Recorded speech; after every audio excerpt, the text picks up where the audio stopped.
Hey Good Pete, morning, Vietnam. Or hey peeps. That one, yeah. peepity, peepity poos Peepity poos indeed. Um,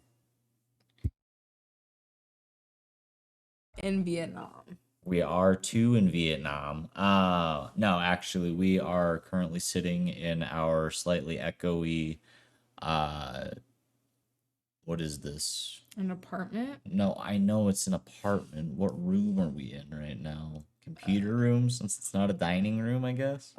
Yeah, the shape of this apartment is very weird. It's an open It, floor plan. so it's like we're Um, technically all of this is the living room, but I guess this corner would be like the dining room, it's and like true. if we had a dining room table. It's true.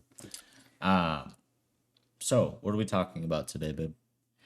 Travel plans, I think. Yeah, I mean that's what I titled this audio file. We'll see if that makes it through to the episode name. Um, but yeah, we wanted to talk about traveling, road tripping. Now that we're getting into the warmer months, and a lot more people are going to be on the road, going to visit family, places, things, people again. Yeah. And honestly, we're just trying to figure out how to teleport to these places because damn, I mean, I love a good road trip, don't get me wrong, but the exhaustion, even flying, but if you're flying somewhere close and it's only an hour and a half, 2 hours, it's not bad.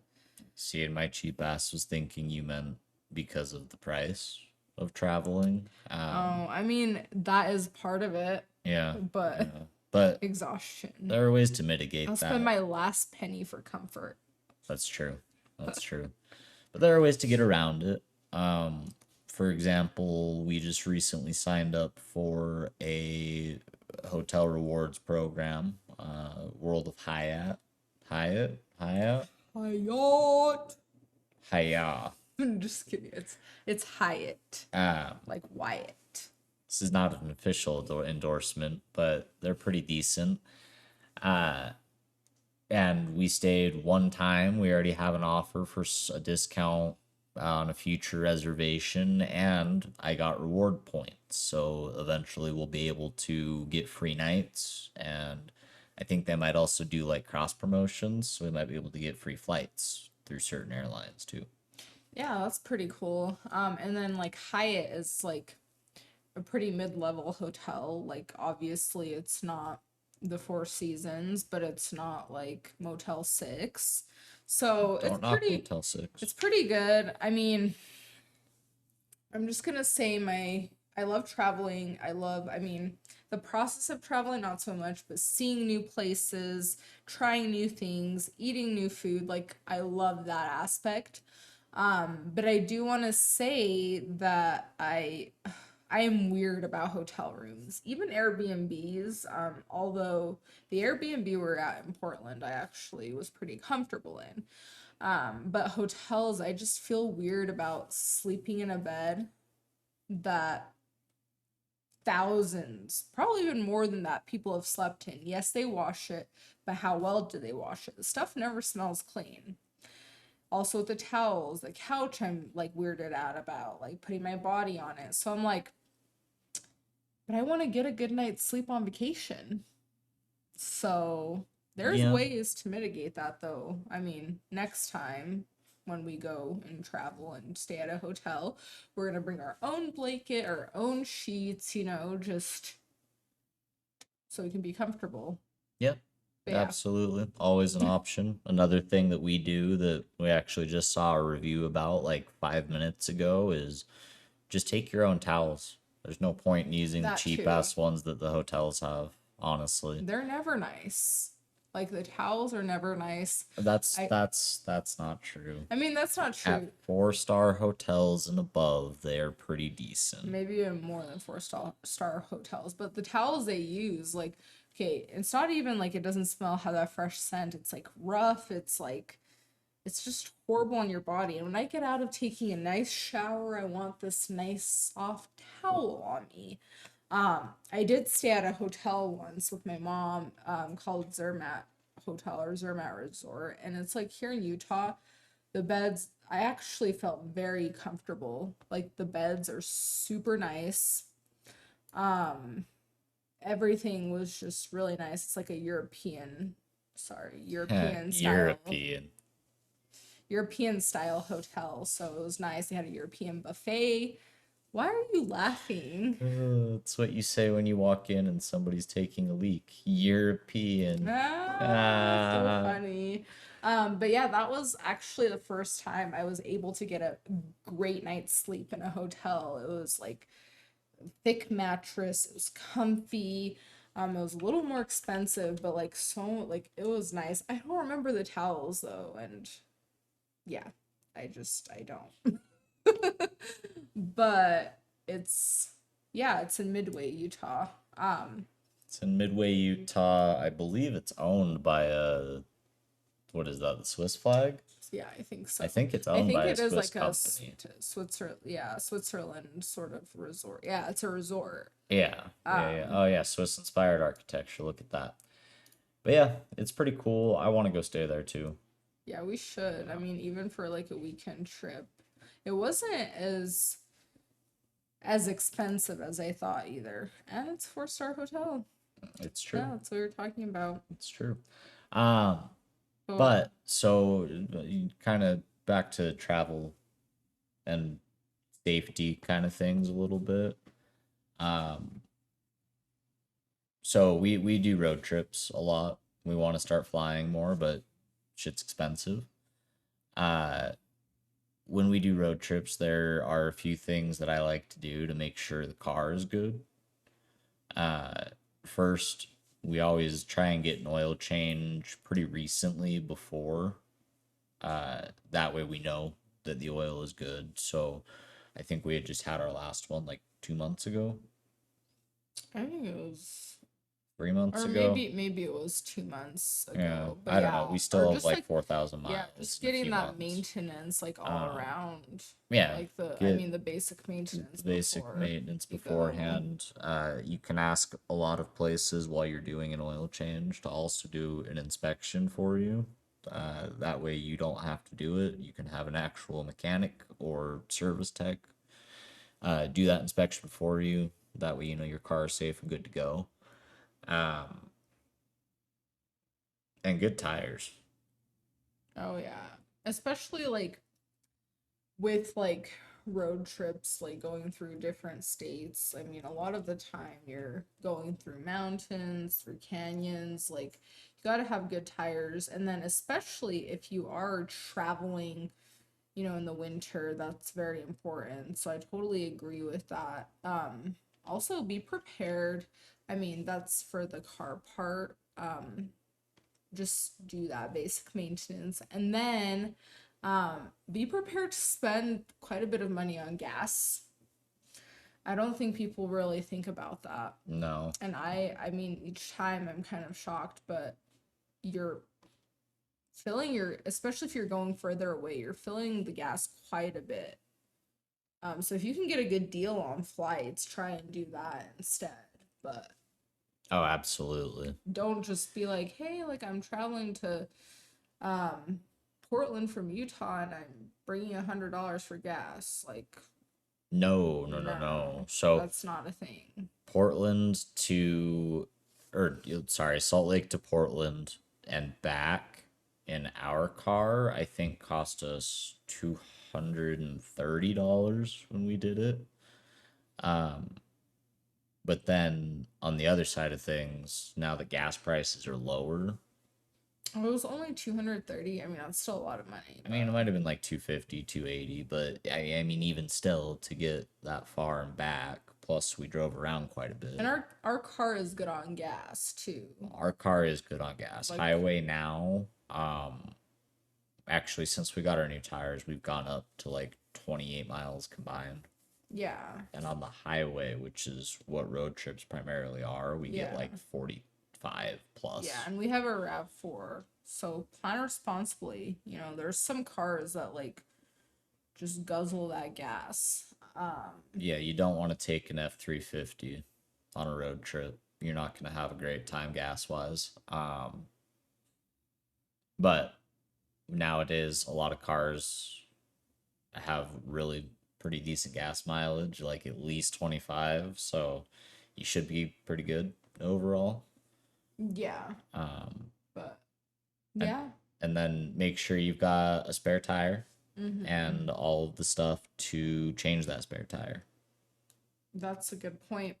I mean, unless you don't know how to change tire, which Oh, that's um that's also a thing. If you don't know how to change a tire and you're not traveling with somebody who knows how to change a tire, find a video, watch it a couple of times, and then save it for offline view so that if you are stranded in the middle of nowhere and you forget how to change a tire, you can still access that video.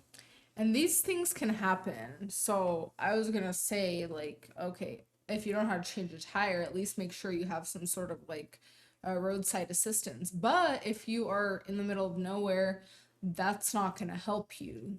It won't. So you have to, yeah, learn how to change a tire. And honestly, like, people say it's easy, but personally, I watch the videos and I feel like I would still struggle. Also, try not to, I mean, it's great to travel by yourself if you're flying, but if you're driving, I mean, you still can, but if you're going far distances, it would be nice to at least have one more person.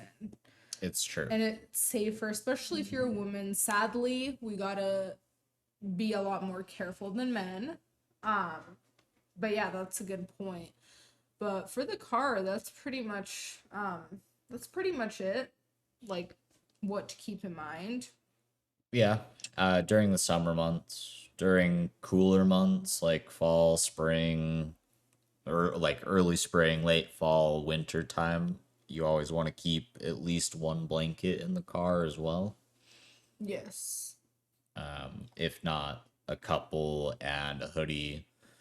Um, Always have a jacket or a hoodie. I feel uh, like no matter what season. that's true because depending on where you're at, the further you are from civilization, the less heat is going to be retained overnight, and so it's going to get pretty cold or Yeah. chilly. And then a flashlight because your phone's going to die. Yeah. Yeah, those are definitely the basics. Just make sure to like pack. I personally would avoid, especially if you're going for a few days, like packing like full-sized things, full-sized shampoo, full-sized body wash, full-sized, just bringing all that stuff that you use at home. Like buy travel-sized essentials because, that'll make it so you can fit a lot more into your suitcase and you can just, you know, be economical, I guess is the word. Um, Yeah, but yeah, just and then bring the essentials, especially if you're flying and you don't want to check in a bag. You can always buy stuff where you're going if you want additional things, and then you can check another bag or something like that. So keep in mind that kind of stuff. Make sure to have, I mean, there's a lot. We may have to do a second part to this episode. it's true.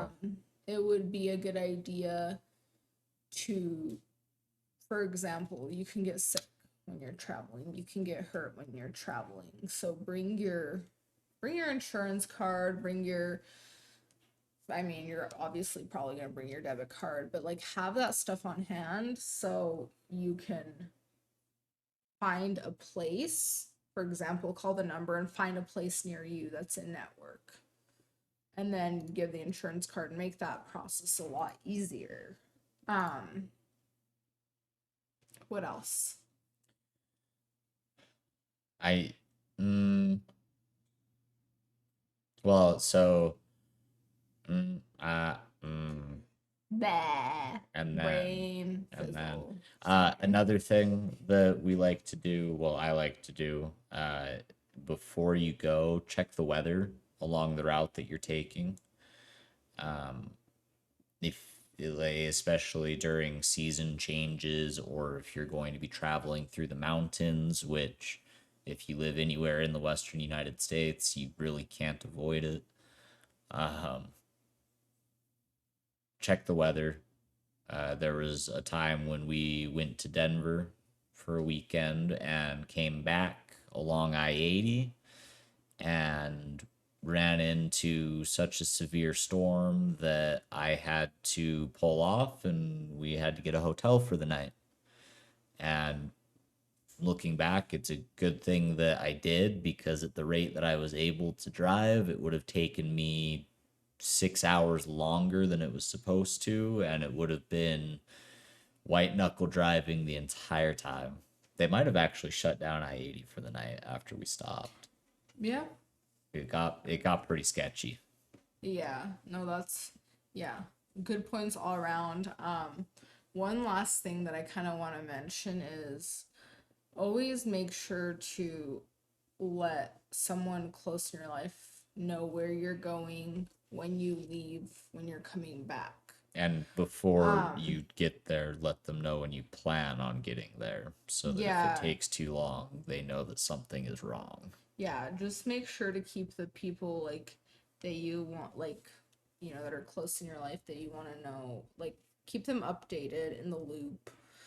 Just in case something does happen, they have kind of an idea where you were going. Like, hopefully nothing does happen, but it's important for people to know where you're at. So if you get lost, or if you, God forbid, get kidnapped, like, they have like kind of an idea of where you're at. Also, I would highly recommend, I don't know if Android does this because it's not as cool as an iPhone, um, sharing your location with Okay, someone. that's what I thought. I was like, let's hear the feature that Android's had for 4 years that Apple So do got a they year have ago. that? Yeah. Okay. So, anyways, we're not gonna argue about that right now. uh, but make sure to share your location with people too. Not everyone, but like that one person you trust, and they can see where you're at. Especially if, like I said, if you're a woman traveling alone, they can see where you're going, and then even if something does happen, they'll have your last like known location. So please do that. Yep. That's something I do every time. We text my dad and other family members as well, usually. And yeah, that's our spiel for now, I think. Yeah, we're kind of making this a shorter one. It's been a while since we've recorded, so we wanted to kind of ease back in. But yeah, thanks for listening, you guys. Yep. Please, Make sure to rate, review, subscribe if you haven't already. Make sure you don't miss an episode, and give us a like on YouTube. yeah, bye guys. Have a good night. Bye.